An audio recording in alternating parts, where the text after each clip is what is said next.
কেমন আছো তোমরা সবাই? আশা করি ভালোই আছো। আমি 2-3 দিন ধরে ভিডিও আপডেট করতে পারছিলাম না, কেন কি আমার একটু গলা খুবই খারাপ হচ্ছিল। তাই জন্যে আমি ভিডিও করতে পারছিলাম না, ইয়ে করছিলাম। তো আজকে 3-4 দিন হয়ে গেল, তো আমি ভাবলাম একটুখানি ভিডিও দেই তোমাদের জন্যে।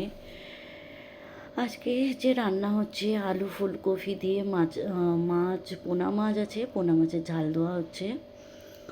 কিছু নেই, ওই ঘরের মশলা যেরকম দিদি শিলবাটাতে মশলা পিষে নেয়, একটু কাঁচা লঙ্কা, জিরে, ধনে, শুকনো লঙ্কা পিষে আর ওটাকে ভালো করে পেঁয়াজ ফেঁয়াজ কুচিয়ে রান্না করেছে। বাস ফুলকপি ভাজা ছিল, আলু ভাজা ছিল, সব দিয়ে একসঙ্গে একটুখানি ফুটিয়ে নিয়েছে। ফোটানোর পরে দেখো কেমন সুন্দর লেগেছিলো, গরম ভাতে খেতে খুবই ভালো লাগছিলো।